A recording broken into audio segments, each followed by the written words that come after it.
this brand new guide on how to scout now in multiplayer. So if you're on YouTube and watching, and welcome. If you're on stream live, welcome as well. This is part of a series I always wanted to do. I finally got to do it now since I have the time. We have a very amazing community in multiplayer for Civilization 6, and we have a lot of things that are bringing up the level of the players really high. So I do want to try to get some guides up, try to give some tips and tricks on how to play your game even better in multiplayer, because it is a different game when you play Civilization 6 in multiplayer. Today we're going to start with I guess the very basics, the start of the game, with the subject of scouting. So there's a lot of tips and tricks I'm going to show you today in this video, and hopefully you'll learn a lot and you'll be able to enjoy a few of those how-to guides. I'll try to keep them as short as possible. So this is the very first one. We're going to learn to scout today in multiplayer. I picked right now we're playing a single player game. It doesn't really matter, just to take the time to show you a few of the principles of which are actually pretty basic. Like, you always start with 2 units, obviously, and I might do a guide on how to settle your capital as well in the near future, but this guide is specifically aimed at how to scout in the early game. And so, for example, let's say you would have settled maybe on the cows here, just guessing here, and then you would have moved your warrior. Then you would have been able to see already a lot of the map. Well, before you scout, you always try to find the best location possible. So I do suggest that you move always your warrior first. But I want to introduce you to a few lands that exist, such as the settler lands, which is 4. When you select your settler, it might open it for you automatically, but otherwise you can press the number 4 on your keyboard, this way. Settler lands right there. So this settler lands opens up those tiles to be scouted. And as you can see, there's a lot of different lands that could be used. Like right now I'm using the unmodded Civilization. This is actually a vanilla this game right now, but so you'll have another extra lands for loyalty for Rise and Fall, and extra lands as well for in Gathering Storm, as you will see, so with the new features they have. So you have here a map that pictures how the fresh water is divided. So we have bright green tiles which have some good housing. We could find the coast which have light green where we don't see any coast, and already we could guess a lot of information just by looking at the settler lands.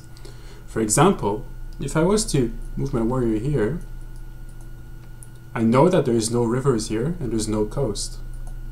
If I, let's say, move it here, I know there's no rivers and no coast here just by looking at the settler lands.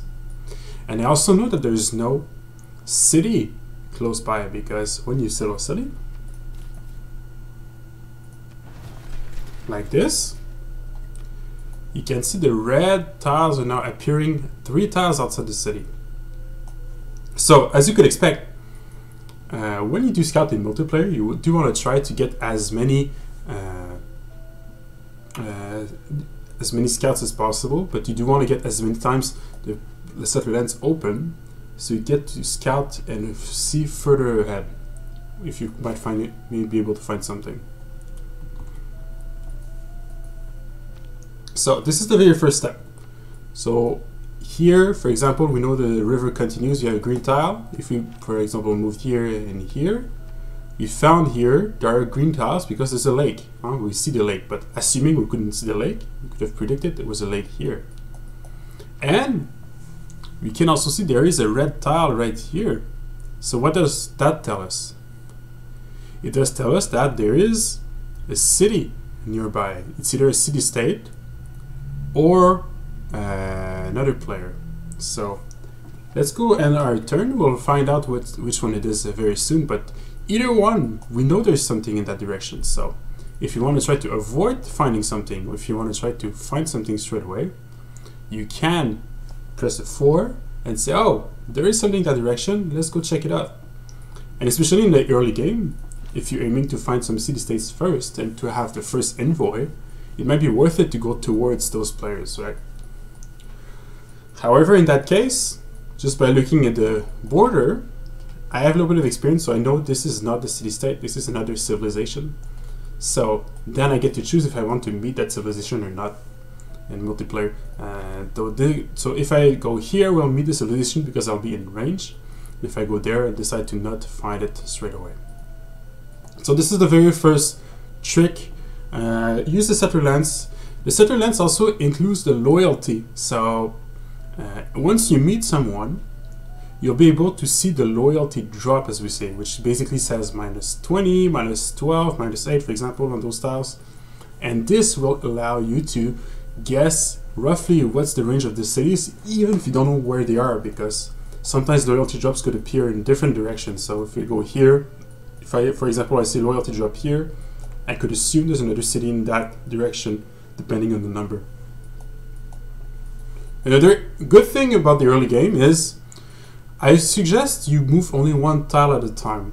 The reason why is if you find something with the settler lens, you have some time to react. So for example, last turn I was there, I moved here, and then I saw this is not a city-state. And well, I could go meet him if I'm curious, or if I decide not to meet him, I could decide to go south, which is exactly what I did here. And in that sense, it gave me some flexibility to know how I scout and what do I do. Obviously, there's some tiles that gives more vision, like hills, for example. So I get to see a little bit further sometimes. Sometimes forests do the same thing, or on the coast you can see a little further. The mountains may be revealed as well, depending on the distance you are. But what is very interesting is if you have the resources icons on and the yields icon on right here, it allows you to see what the tiles actually give as well. So if, for instance, you're next to a wonder, let's say there is a tile here that would give an extra fate or an extra science or an extra culture, I could guess there is a natural wonder in that direction. So I suggest you keep the yields icon online if you do want to try to get a few more information from the map. Scouting is very important in the early game. The main reason why we talk so much about scouting is because in multiplayer, if you're playing a very, very competitive game, everybody will try to gain every little advantage they get. So players do not always play nice. If you have a builder that is all alone, if you have a settler that is all alone, you might get it stolen. So I really hope you would be able to scout and find out the information you need. So yeah, to Guillaume, this is well, actually this game is hosted right now in vanilla because I'm doing some of the basics, but I will be doing some guides in Rise and Fall a little bit later. So for example, I could go here and here, and I press F4 for the settler lens, and there you go. This is my information. It's also to be noted that the settler 2, the lens 2, or command 2, gives you the continent map. So depending on the civilization, that might be interesting to know as well. If you spawn, as of right now, in Rise and Fall, if you spawn on 2 continents at the same time, or if you see 2 continents at the same time from the beginning, you do not get the boost. But in Vanilla and in Gathering Storm, you do get the boost if you do find a continent, whether or not you spawn next to one. So if, for example, we keep walking a warrior and find a different continent than the white one, we will gather the boost and we might be able to speed up our early game. So this is a very important information as well. I would say that in multiplayer, we often play on online speed. This is a normal speed, which is not the regular speed. And you go for a scout with 2 to start the game. And the reason why is you do want to find all the city-states first. So it is crucial that you actually try to find those city-states. Crucial that you actually find those huts in the beginning of the game. And the scouts also allow you to eventually escort your settlers and your builders. So this is it for the first video here. I hope those tricks might have helped you. So the settler lens is very, very important. The continent lens might be useful, and move one tile at a time. Maybe as a last detail, if you find a hut and there's a barb unit or not a civilian unit on it, or like city-state unit on it, for example, if you walk through the hut, like let's say there was a hut here and there was maybe a city-state unit on this tile, I could walk this way, I would walk through and gain the hut because my warrior would have crossed the tile. So this is all the tips and tricks for scouting in the early game, and I hope you have a nice day. See you guys next time.